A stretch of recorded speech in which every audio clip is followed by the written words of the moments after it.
langsung saja sambut narasumber kita kepada Kak Sabrina. Ya, silakan Kak. Ya, halo teman-teman. Salam Enggak, buram itu ya. Tadi. kabarnya Kak. Ya, Assalamualaikum warahmatullahi wabarakatuh, Kakak. Ya. Kabarnya sehat Kak? Ya, alhamdulillah sehat, Kak. Gitu. Alhamdulillah. Nah, alhamdulillah sekarang narasumber kita sudah berada di hadapan kita ya. Tapi sebelum kita mulai ke acara inti, ada beberapa peraturan di dalam seminar ini, yang mana seminar ini insya Allah akan berlangsung selama 1 jam. Ya, Nah, di dalam 1 jam ini kita bagi 2 sesi. Sesi pertama nanti ada pemaparan dari narasumber. Nanti narasumber akan menyampaikan pemaparannya tentang tema yang begitu luar biasa, tema yang menarik gitu ya. Ini tema tentang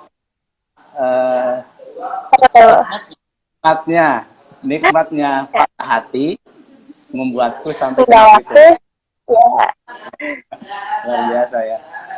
Nah, nanti di sesi pertama ini nanti Kak Sabrina akan memaparkan temanya dan menyampaikan kepada teman-teman. Nanti silakan teman-teman menyimak dengan baik, dan kemudian barangkali ada hal-hal yang harus ditulis atau dicatat, silakan dipersiapkan terlebih dahulu. Dan nanti di sesi kedua ada sesi tanya jawab bersama peserta seminar online.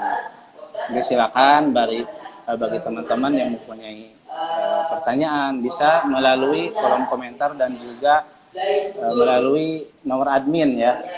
Silakan. Baiklah, supaya tidak banyak waktu yang terbuang, supaya lebih efektif, langsung saja kita persilakan kepada narasumber kita, Kak Sabrina. Waktu dan tempat silakan. Ya. Bismillahirrahmanirrahim. Assalamualaikum warahmatullahi wabarakatuh. Sebelumnya saya mengucapkan banyak terima kasih kepada seluruh jajaran Takalan Institute dan semuanya teman-teman yang udah ngulangin waktunya buat hadir di seminar kali ini gitu kan. Ini langsung aja nih Kak ke tema apa gimana nih? Enaknya gimana nih? Langsung. Perkenalkan ya. Ya, teman-teman sekalian, kenalin, saya Sabrina Rizkia. Saya mahasiswi semester 4 Universitas Negeri Jakarta. Saya kelahiran tahun 99. Saya tinggal di Jakarta, dekat Stasiun Cakung, mungkin teman-teman pada tahu ya. Ini gimana Kak? Langsung aja, apa gimana nih? Ya, silakan Kak. Boleh. Sesuai temanya, kali ini kita bakal bahas masalah nikmatnya patah hati, membawaku sampai ke negeri Turki gitu ya.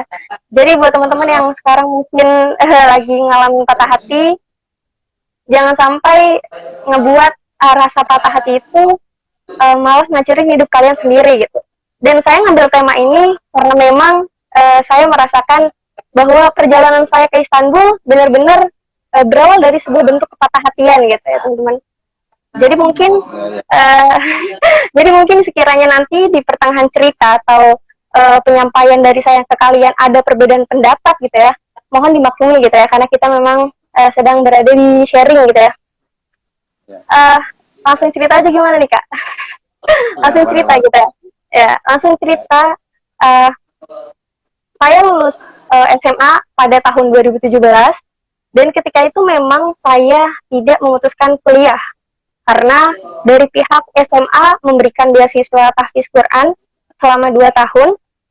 Tapi qadarullah saat menjelang keberangkatan ke Banten, orang tua tiba-tiba nggak setuju gitu. Jadi menurut saya itu suatu bentuk kepatah hatian pertama yang besar gitu ya, karena nggak semua orang bisa memperdalami Al-Quran dengan serius gitu kan. Semua orang mau belajar Al-Quran, tapi nggak semua orang mau benar-benar memperdalamnya gitu. Jadi menurut saya ini bentuk kepatah hatian pertama terbesar yang pernah saya rasain seumur hidup gitu ya, menurut saya gitu. Lalu saya mencari rumah tahfiz lainnya, di mana 3 tempat ini saya ditolak gitu, nggak bisa. Dan singkat cerita pada akhirnya saya diterima di salah satu asrama tahfiz di Jakarta Utara. Nah, di sini mulai apa namanya, saya bertemu dengan seseorang yang sampai pada akhirnya membawa saya ke Istanbul gitu. Jadi gimana Kak? Langsung cerita semuanya gitu. Ya, ya. Itu mungkin yang melatar belakang ya, Kak. Iya Silakan itu. lanjut, Kak. Ya, saya bertemu salah seorang sahabat di asrama ini. Saya berkenalan dengan temannya, lalu kami memang bukan ini, kita tidak ada hubungan apa-apa tapi dekat gitu ya. Eh, Sesuai dengan temanya patah hati gitu ya. Singkat cerita juga, ketika 6 bulan setelah itu kami memutuskan untuk berpisah karena mungkin saya pun menghargai dia untuk hijrah, dia pun sama, sampai pada akhirnya kita lost kontak lama. Setelah itu saya nggak sengaja ngelihat postingan dia tentang Istanbul itu.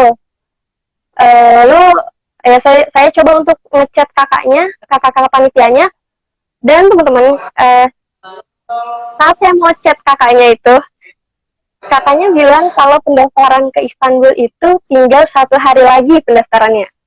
Awalnya saya memang ke Istanbul pengen ketemu dia, awalnya. Tapi karena saya pikir ini ada, ya ini awalnya. Nah ini, karena saya pikir saya ke Istanbul pengen ketemu dia, lalu setelah saya pikir-pikir lagi, kalau misalnya dia gagal, masa saya harus gagal gitu kan? Sampai pada akhirnya, uh, saya nekat dalam 1 hari itu teman-teman, posisinya saya benar-benar nggak punya uang sama sekali. Dan hal terkonyol saya yang saya lakukan adalah saya pengen jual laptop demi bayar uang pendaftaran. Mungkin menurut teman-teman uang segitu nggak seberapa gitu ya, maksudnya kita tahu setiap orang punya ekonomi yang berbeda-beda gitu ya. Sampai pada akhirnya saya minta izin sama ibu, saya bilang, "Mah ini ada acara Istanbul, lalu emang saya nggak punya uang gitu kan, untuk minta sama orang tua pun malu teman-teman gitu ya." Sampai pada akhirnya qadarullah gitu ya, tiba-tiba besoknya ada info kalau perjalanan pendaftaran ke Istanbul itu diperpanjang 1 minggu gitu. Itu benar-benar sesuatu yang uh, ya teman-teman bisa pahami gitu kan, di saat titik kepasrahan kalian Tuhan memberikan jalan gitu. Memang awalnya gini teman-teman, banyak orang lupa bahwa segala sesuatu mimpi itu dimulai dari ridhonya ibu gitu. Jadi memang dari dulu sampai sekarang, ketika saya punya mimpi tapi tidak disampaikan kepada ibu, maka selalu ada aja masalah gitu. Jadi buat teman-teman, mungkin ini sepele bagi teman-teman, tapi saya pesan kepada kalian gitu ya, sebesar apapun mimpi kalian, sekecil apapun mimpi kalian, tolong ceritakan itu kepada ibu. Karena nanti yang akan menemani suka dukanya perjalanan kalian itu ibu. Gitu. Jadi alhamdulillah saya bilang sama ibu pendaftarannya diperpanjang, ya sudah gitu. Setelah daftar, memang di pendaftaran itu ada kayak ngisi-ngisi esai gitu teman-teman. Dan saya memang agak sedikit buta dengan kebudayaan gitu ya, dan bahasa gitu ya. Tapi pada akhirnya saya berusaha untuk mempelajari sedikit demi sedikit, dan saya memberikan jawaban terbaik.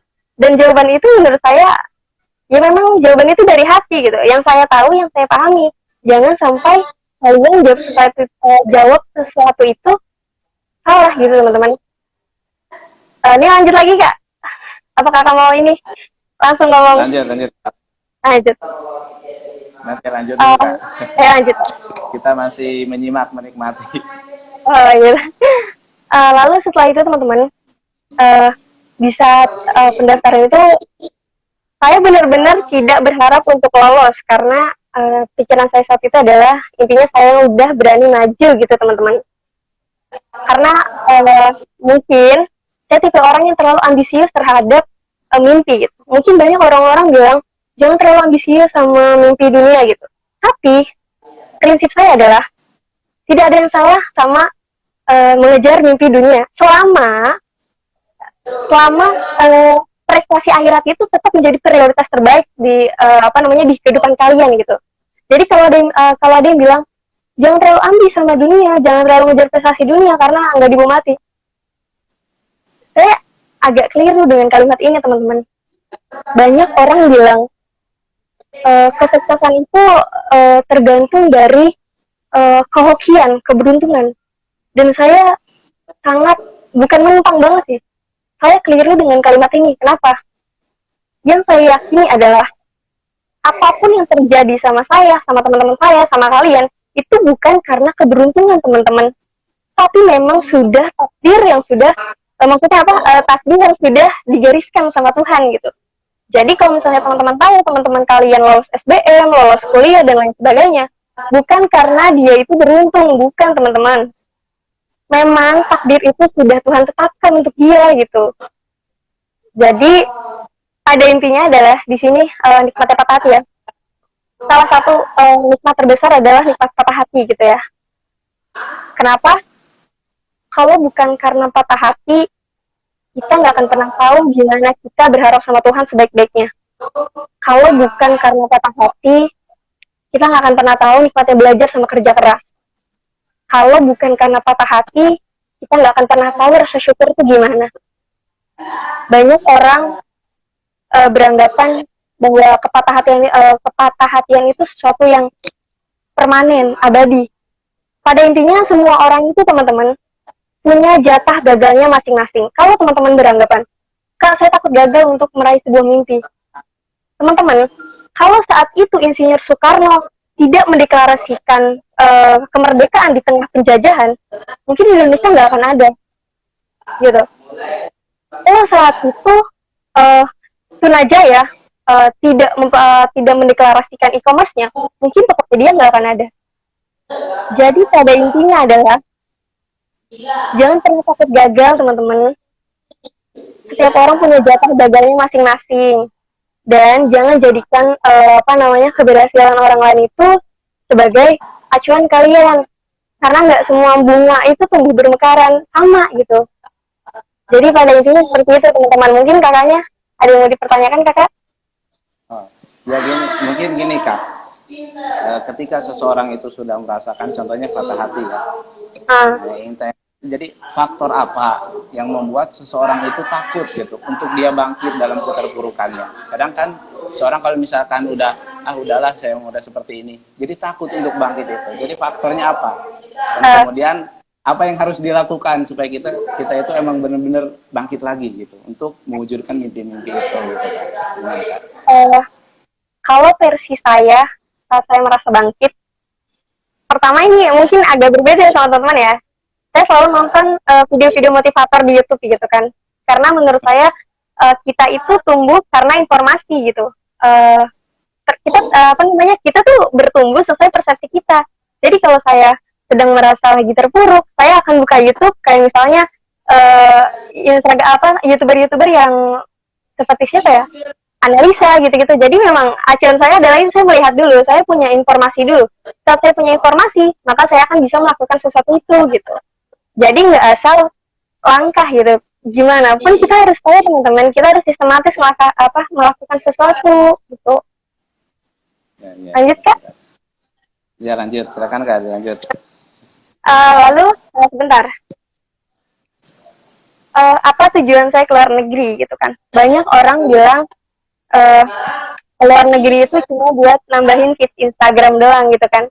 Ini menurut saya agak keliru gitu kan. Ya kan, kadang orang bilang ini pergi ke Istanbul cuma buat nambahin feed Instagram gitu kan. Padahal kita tidak pernah tahu maksud seseorang. Karena yang saya tahu adalah Istanbul itu Turki itu ya, kota Parandia gitu kan, di mana Sultan Muhammad Al-Fatih di umur 21 tahun itu telah menaklukkan kota Konstantinopel.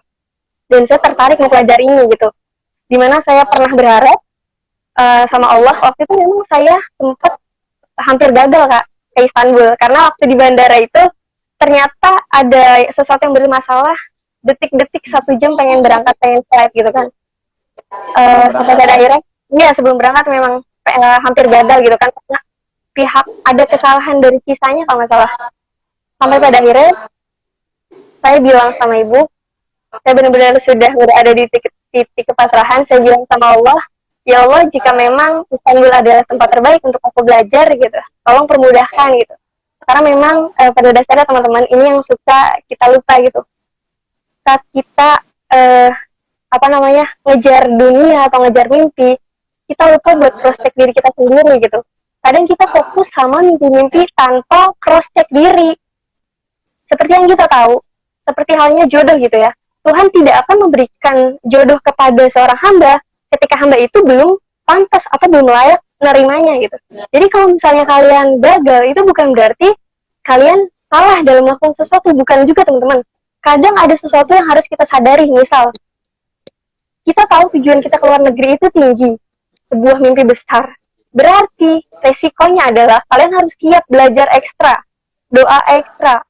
Dan prinsip saya adalah, saya pernah disampaikan oleh ustazah saya bahwa kita belum benar-benar menginginkan sesuatu kalau kita belum bangun di sepertiga malam. Ini bukan bermaksud ceria atau gimana ya, tapi bagaimanapun tujuan kita melakukan sesuatu, terutama belajar, itu adalah orientasinya akhirat. Misal kalian belajar tujuannya misalnya biar jadi sarjana, biar bisa maksudnya diundang-undang orang gitu ya. Tujuannya misalnya punya uang banyak untuk menciptakan sekolah Al-Quran misal. Jadi segala sesuatu itu memang orientasinya harus ke akhirat teman-teman. Itu harus. Apapun agama kalian, orientasi belajar itu adalah ke akhirat gitu teman-teman. Lagi lanjut maksudnya, apa yang harus dipersiapkan? Ya, pertama adalah tekad dulu teman-teman. Asal teman-teman tahu ya, saat teman-teman merasa takut buat berjuang, sebenarnya teman-teman di luar sana pun sama takut juga gitu. Jadi jangan merasa kalian juga takut, karena di luar sana juga mereka melihat kalian tuh seperti itu, mereka juga takut gitu. Jadi pada intinya ketika kalian mau sesuatu, coba dulu teman-teman, coba, nggak usah mikirin gagal atau apa nanti takut gagal, nggak usah. Pertama berani maju dulu, kedua optimis, ketiga husnuzan sama Allah. Kamu yakin nggak kamu bisa? Kalau misalkan kamu yakin, kamu nggak perlu takut. Pada intinya, kamu harus punya mimpi besar. Tapi jangan lupa kasih penghapus itu sama Tuhan. Biar Tuhan yang menghapus segala sesuatu yang nggak baik menurut dia gitu. Jadi jangan pernah takut mimpi teman-teman. Gagal itu wajar, manusiawi. Saya pun gagal berkali-kali ke luar negeri. Hampir 11 kali teman-teman. Kalau teman-teman merasa gagal cuma 1 kali, 2 kali, 3 kali, gak masalah. Saya berkali-kali teman-teman. Saya hampir ditipu 4 juta untuk Amerika. Saya gagal ke Mesir karena saat itu visa saya bermasalah dan di sana ternyata ada badai. Kadang kita nggak tahu teman-teman, sesuatu yang menurut kita baik itu ternyata Allah lindungi kita gitu. Jangan sampai kalian itu masuk sama Tuhan gitu. Kalian mau ini, kalian harus berhasil. Kita nggak pernah tahu apa yang sudah Tuhan siapkan, apa yang sudah Tuhan tegur ke kalian bahwa ini tuh nggak baik. Ibaratnya jangan ngeyel, nanti dulu, sabar. Nggak begitu caranya. Dan nggak ada sukses tuh tanpa air mata teman-teman, nggak ada. Percaya, nggak ada sukses tanpa air mata. Kalau ada orang bilang sukses tiba-tiba, nggak ada. Memang sudah kodrat manusia seperti itu loh teman. Gimana kak jadinya kak? Ya, ya lanjut kak. Silakan dilanjut.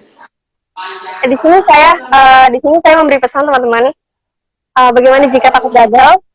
Percayalah, ciri orang sukses adalah seseorang yang selalu menghargai kegagalannya, bukan mengutuk kegagalan sebagai penghalang kesuksesan. Pada intinya yang terpenting, jangan lupa teman-teman, sekecil apapun mimpi kalian, cerita sama orang tua teman-teman. Ini kadang dilupain sama orang-orang. Terlalu ngotot sama mimpinya, terlalu ambis sama mimpinya, lupa kalau ridhonya Allah ada di orang tuanya gitu. Jadi kalau misalnya orang tua memang tidak setuju, ya sudah gitu. Yang terpenting kalian lakukan yang terbaik, ya sudah cukup gitu. Ada banyak orang lupa seperti itu teman-teman. Ya lanjut kak, silakan. Ini sebenarnya nggak kerasa kayak ini udah hampir 20 menit. Oh udah. Iya. Tapi mungkin kak, teman-teman mungkin pasti penasaran bagaimana mungkin ketika kondisi kita belajar di Turki, adakah yang membedakan gitu ketika belajar di sana dengan di Indonesia? Jadi gambaran umumnya gitu kak. Kalau Istanbul itu menurut saya orang-orangnya itu tidak terlalu peduli sama orang lain. Maksudnya gini, gimana ya, maksudnya beda ya sama kadang sama apa daerah kita gitu ya. Kadang terlalu agak riuh sedikit gitu. Cuman kalau di Turki itu ya agak bodo amatan. Tapi kalau untuk kegiatan sosialnya mereka mereka bantu gitu. Apalagi untuk urusan belajar, mereka di sana memang tidak menggunakan kendaraan umum, Kak. Di sana memang jalan kaki. Sejauh apapun memang jalan kaki. Waktu mau acara di gedung Presiden Erdogan itu memang kami juga jalan, karena di sana budayanya yang jalan kaki. Dan untuk belajarnya pun ya seperti itu gitu. Mereka ada yang benar-benar kekeh sama bahasanya gitu. Hanya sedikit orang yang mengerti bahasa Inggris, tapi mereka kayak kuat sama bahasa Turki mereka gitu, Kak. Iya benar Kak. Mungkin untuk sesi pertama Kak, barangkali ada yang mau disampaikan lagi sebelum kita tutup di sesi pertama? Ya, terakhir teman-teman, ada dua hal yang menghalangi seseorang dari kecerdasan. Yang pertama adalah sikap sombong dan rendah diri. Ketika sombong, dia merasa tidak perlu belajar lagi. Ketika rendah diri, dia merasa tidak perlu belajar lagi karena merasa pasti gagal. Jadi jangan sampai rasa sombong dan rendah diri ada sama kalian. Dan ingat, silahkan kalian melakukan to-do list, mimpi-mimpi kalian. Tapi tetap berikan penghapus itu sama Tuhan, biarkan Tuhan yang bermain dengan caranya. Dan jangan sampai sikap patah hati kalian menentukan hidup kalian gitu. Karena setiap orang punya jatah gagal. Gitu Kak, gitu aja Kak. Iya Kak. Ya mungkin kita lanjut Kak ya untuk sesi kedua, karena sudah banyak pertanyaan-pertanyaan masuk, baik itu lewat WhatsApp ataupun juga ini sudah banyak yang komentar yang ingin bertanya mungkin ya. Gimana langsung aja Kak pertanyaan? Iya silakan Kak, silakan. Ini ada ini ada masuk ke grup WhatsApp dari Monica Septasari dari Universitas Muhammadiyah Palembang. Pertanyaannya gini Kak, katanya, bagaimana mengubah dari terciptanya perasaan patah hati tersebut hingga bisa mewujudkan sebuah arti suksesan yang sesungguhnya, katanya gitu Kak. Bismillah, saya menjawab versi saya. Tadi mohon diulang ya Kak, mohon diulang. Patah hati menjadi sebuah kesuksesan yang berarti gitu ya Kak? Ya, yang tadinya dari patah hati hingga bisa mewujudkan sebuah arti kesuksesan gitu Kak, yang sesungguhnya. Kalau versi saya, ketika saya patah hati, yang pertama saya lakukan adalah saya ikhlas dulu. Itu memang sepele, tapi itu ngedip di hati teman-teman, ikhlas dulu. Kalau kalian gak ikhlas, kalian mau ngelakuin apapun akan susah gitu. Kedua, saya cari teman-teman yang bisa kasih feedback yang baik buat saya. Memang teman itu nggak boleh milih-milih, tapi untuk bergaul silakan. Karena kepribadian seseorang itu juga terbentuk dari lingkungan teman-teman. Kalau misalnya nih, kalian pengen punya mimpi besar, tapi kalian berteman dengan seseorang yang malas-malasan. Bisa tercapai. Bisa, tapi susah teman-teman. Karena gimana pun nggak bisa dipungkir ya, lingkungan itu dampaknya besar banget. Jadi waktu saya patah hati, saya memang mencari lingkungan yang benar-benar bisa nguatin saya, sampai akhirnya saya collab sama dia untuk pergi ke Istanbul. Karena saat itu juga waktu saya patah hati, teman saya ini menemui saya untuk ngurus-ngurus visa, paspor dan lain sebagainya. Jadi pada intinya lingkungan itu penting teman-teman. Dan sukses ya, saya tidak bisa mendefinisikan sukses orang-orang gitu ya. Karena sukses orang kan beda-beda. Mungkin menurut kamu sukses kamu adalah ketika kamu bisa masuk universitas negeri gitu, atau bisa punya uang banyak.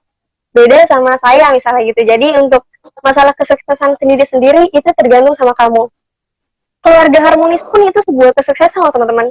Jadi kesuksesan itu sesuatu yang membuat kamu bahagia karena kamu telah mencapai itu gitu teman-teman. Gitu Kak, versi saya ya Kak. Ya Kak. Ini Kak ada lagi yang bertanya. Ini namanya nggak ada ya. Langsung katanya Kak izin bertanya mengenai katanya untuk biaya hidup di Turki itu seperti apa katanya, apakah cukup tinggi atau standar aja gitu? Kalau biaya hidup ya menurut saya agak mahal ya, dari karena Nadia Aditya. Oh ya, halo Nadia. Jadi untuk biayanya memang agak mahal teman-teman. Minyak wangi yang kecil aja di sana harganya berapa kemarin ya? 10 lira gitu kan. 1 liranya lupa saya tuh. Ya pokoknya sekitar segitu. Dan untuk tempat tinggalnya memang ada yang 1 bulan itu 1 juta gitu. Memang agak tinggi gitu. Untuk makan aja kalau misalnya dirupiahin ya itu bisa 75.000 sekali makan. Waktu itu saya gitu, Sekali 75.000 sekali makan. Iya, 75.000. Memang agak tinggi. Minyak wangi aja bisa mahal gitu, kecil ya. Ya, ya. Lanjut Kak. Kemudian katanya apa saja ini dari Irma Yusa Fitri katanya Kak. Irma Yusa Fitri 9. Apa saja yang harus dipersiapkan untuk sekolah di Turki? Sebelumnya saya kan memang belum sekolah di sana gitu kan karena banyak beberapa faktor gitu. Tapi memang sempat ada mahasiswa sana yang menyampaikan untuk mempersiapkan belajar di Turki, yang pertama adalah jurusan yang kalian ambil. Jadi saya menempatkan jurusan ini di tempat paling awal gitu ya. Lalu kedua adalah universitasnya gitu. Sebentar.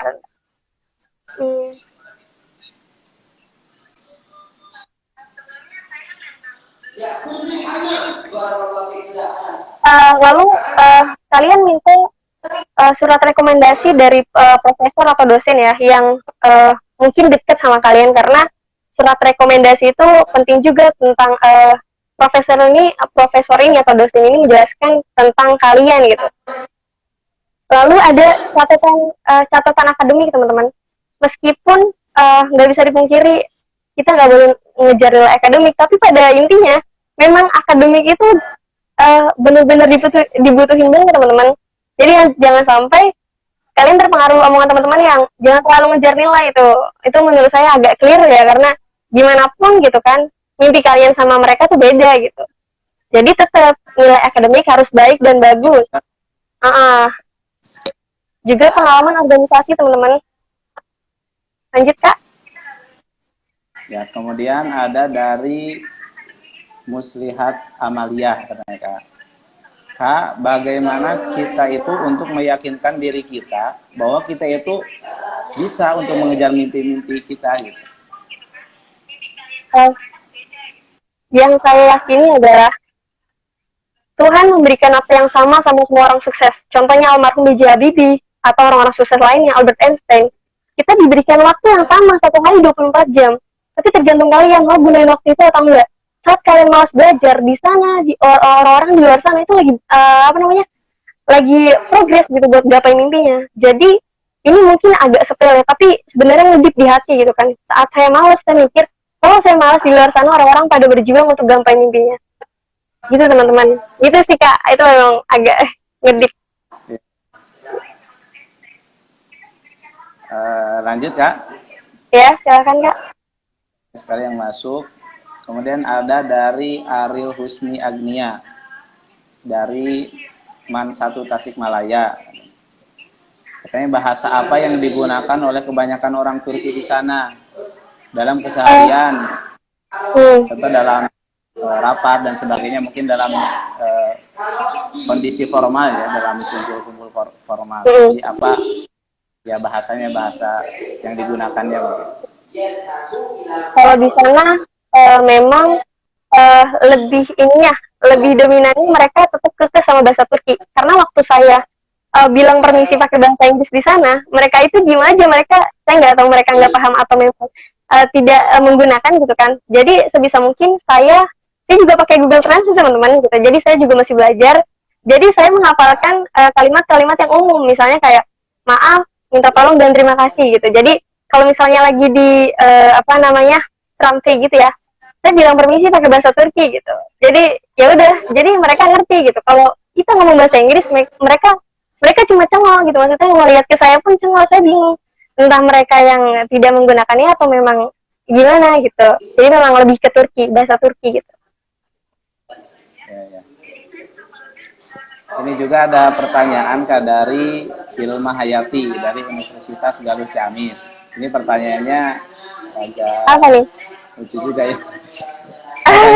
Nikah atau bahagiain orang tua dulu katanya. Ini pertanyaan apa nih? Gimana nih teman-teman? Apa Kak? Nikah dulu atau bahagiain orang tua dulu? Aduh, ini agak gimana? Setiap orang kan beda-beda teman-teman ya. Ada orang yang menurut dia cara membahagiakan orang tua adalah dengan menikah gitu kan. Misalnya orang tuanya memang sudah menginginkan anaknya untuk nikah, maka nikahlah anak itu gitu. Tapi ada yang merasa bahwa dia kurang memberikan waktu untuk keluarga, makanya dia belum bisa nikah dulu karena mau bahagiain orang tua dulu. Jadi pada intinya untuk soal nikah, teman-teman, kalian harus tahu dulu tujuan nikah kalian apa gitu, baru kalian bisa mendefinisikan kebahagiaan itu gitu. Apakah dengan menikah akan membuat orang tua merasa lega melepas kalian atau gimana gitu. Jadi balik lagi sama kalian, tujuan kalian menikah apa gitu. Gitu aja Kak. Ya. Ini agak random juga ya pertanyaannya Kak. Macam-macam. Ini Kak, kemudian dari Afif 1162 katanya. Biar lulus beasiswa gimana Kak katanya. Mungkin yang harus dipersiapkan dan sebagainya. Terus ke Turki mungkin Kak. Kalau saya kan memang belum mencoba di sana ya. Tapi untuk beasiswa sendiri kalian harus punya channel orang-orang juga teman-teman. Dan kalian harus jangan sampai minim informasi gitu. Kalian pengen kuliah di sana tapi kalian bahasa kasarnya nggak gaptek sih. Kalian nggak coba untuk mencari tahu gitu link-link yang mana. Saya pun waktu mau ke Istanbul nggak serta-merta dapat dari teman, enggak. Saya juga cari waktu mau ke Mesir pun saya cari link Kemenak gitu dan lain sebagainya. Jadi pada intinya kalian jangan sampai miskin informasi gitu. Harus selalu update gitu. Gitu. Ya. Kemudian dari Husna Suwati Zahroh, biar semangat kita itu tetap konsisten gimana sih Kak? Biar semangat itu tetap konsisten gitu. Biar semangat kita itu tetap konsisten bagaimana ya, yang tadi saya katakan untuk saya sendiri versi saya akan semangat kalau saya melihat dulu gitu. Saya melihat sesuatu, misalnya saya lagi down, malas belajar, lalu saya melihat video-video Mario Teguh, maka informasi yang akan saya dapatkan akan berubah, akan beda, dan nanti perilaku yang akan saya lakukan pun akan beda gitu. Jadi pada intinya cari hal yang ngebuat mood kalian bagus gitu. Lagi-lagi teman-teman, lingkungan itu yang terpenting teman-teman. Gitu aja. Lanjut Kak. Ya kan Kak? Kemudian ya Kak, dari Melisa Sadwi 931, Kak coba bahasa Turki dong gitu. Wah itu pertanyaan. Itu pertanyaan sedikit aja. Aduh, kayak misalnya kita bilang terima kasih gitu ya, kita bilang teşekkür ederim, atau kalau di sana kayak lagi mepet-mepet di sampai üzgünüm, maaf gitu. Atau kalau pagi kita bilang merhaba gitu. Jadi seperti itu teman-teman. Saya juga belum terlalu ini sama bahasa Turki karena di sana pun saya mengandalkan Google Translate gitu. Tapi nggak apa-apa, sama-sama belajar teman-teman gitu. Karena memang agak sulit bahasa Turki tuh kalau nggak belajar gitu.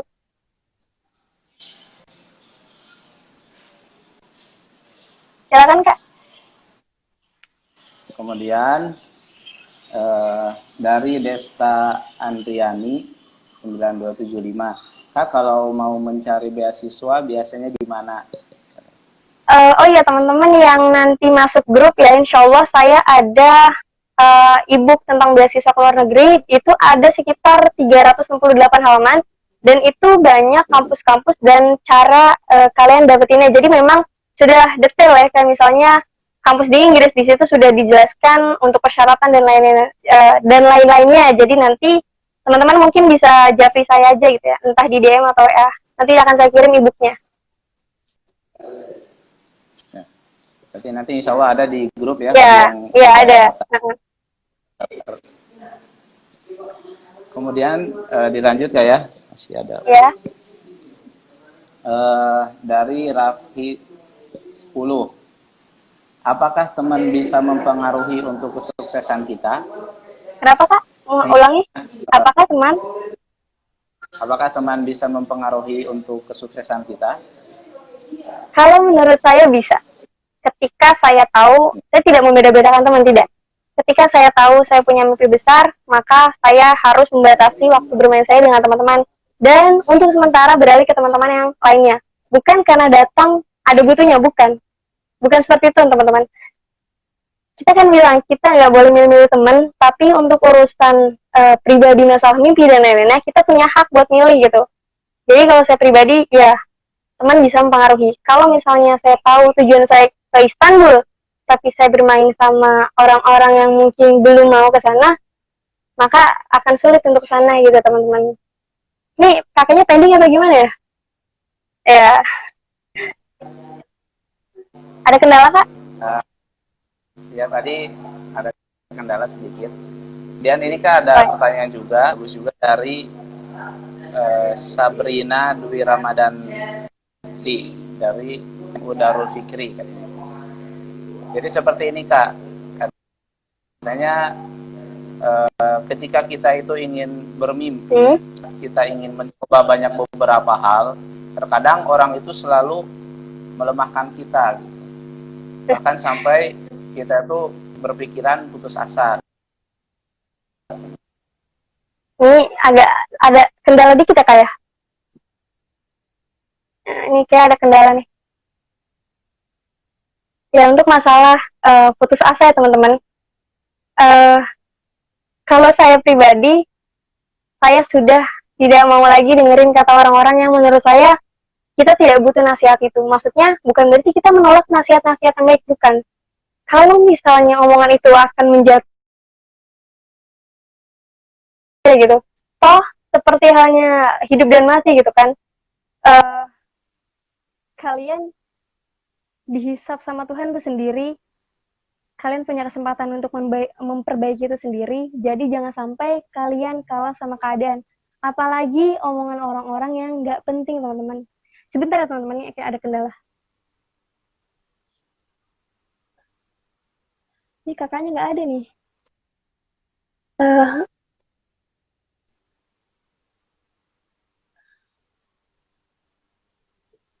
Oke, sebentar teman-teman ya.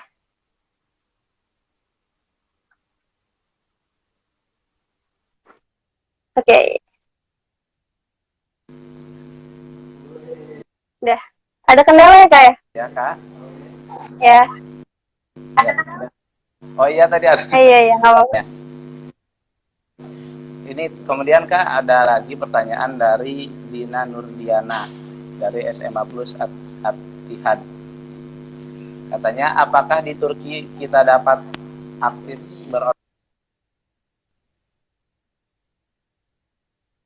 Gimana kak? Ini agak ini. Bentar.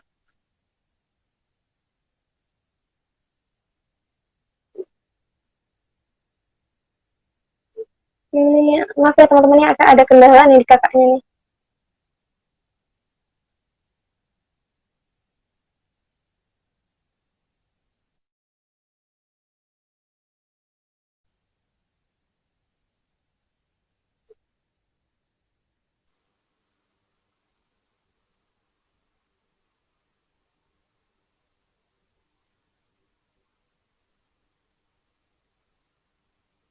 Ya, sebentar ya teman-teman.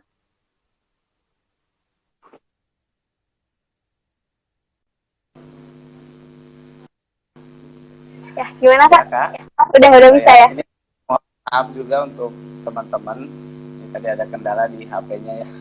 Gitu. Mati. Gimana Kak yang barusan udah? Gimana kak? Ulangi.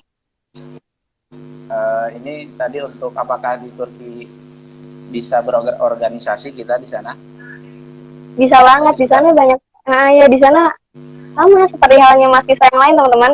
Tiap orang punya kesempatan untuk berorganisasi. Tapi mungkin pelajar sana sama sini memang agak sedikit berbeda gitu ya. Di sana memang agak sedikit lebih ambisius dari sini gitu. Makanya terkadang ada beberapa alasan orang pengen belajar di luar negeri, dan itu kita tidak bisa menyalahkan seseorang itu gitu, karena memang mungkin tujuannya adalah membangkitkan semangatnya gitu teman-teman. Jadi jangan pernah takut buat belajar dimanapun, tapi pada intinya tergantung kaliannya sendiri ya. Mau belajar dimanapun, kalau kalian belum bisa meng-cross check diri, tetap aja kalian akan menjadi diri kalian yang tetap di tempat gitu. Jadi pada intinya jangan lupa untuk cross check diri. Lanjut kak. Ya. Kemudian ini Kak ada dari ini dari Sandra Dewi Aina. Nah, bagaimana kita orang ternyata gini, bagaimana jika orang ternyata teman kita seperti serigala berbulu domba yang awalnya dia sangat baik, ternyata memiliki tujuan untuk menghancurkan kita, katanya. Itu seperti itu pertanyaannya. Aduh, ini agak berat. Sebenarnya gini teman-teman, kita nggak akan pernah sedih kalau hati kita nggak ngizinin sedih. Kita nggak akan pernah kecewa kalau hati kita nggak ngizinin. Jadi kalau misalnya kalian bilang teman-teman kalian seperti itu, ya sudah gitu kan. Toh komentar mereka nggak akan merubah apa-apa di diri kalian, dan mereka pun belum tentu sudah memberikan kontribusi untuk kalian. Jadi menurut saya sudah gitu kan, kita baik aja masih ada yang nggak suka gitu kan, apalagi kita buruk. Jadi sebisa mungkin lakuin aja yang terbaik gitu, nggak usah terlalu peduli omongan orang yang justru itu akan menghancurkan hidup kalian. Sayang gitu, di saat kalian sebenarnya bisa maju, cuma karena komentar orang itu akan membuat kalian gagal. Karena saya pengalaman gitu ya, pada intinya jangan terlalu mendengarkan omongan orang yang nggak penting. Boleh dengar nasihat, tapi tidak semua nasihat bisa kita terima gitu teman-teman. Gitu Kak, ini ada kendala lagi nih Kak. Gimana Kak?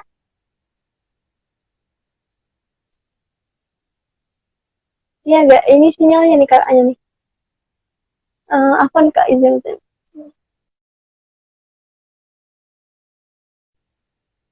Halo Kak? Oh ini agak ada ini nih. Sebentar teman-teman ya.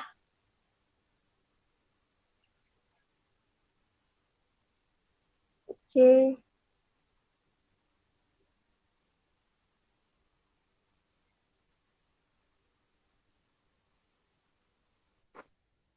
Ya. Pemula bocil buat Ini gimana Kak? ini nyambung sini. Halo Kak? Nyambungnya ke sini. Ini udah. Oh iya Kak. Ya. Maaf. Gimana Kak? Bentar Kak. Ini udah. Itu ada yang nombor tuh tekanan di sini. Bagus. Bagus. Oh ya.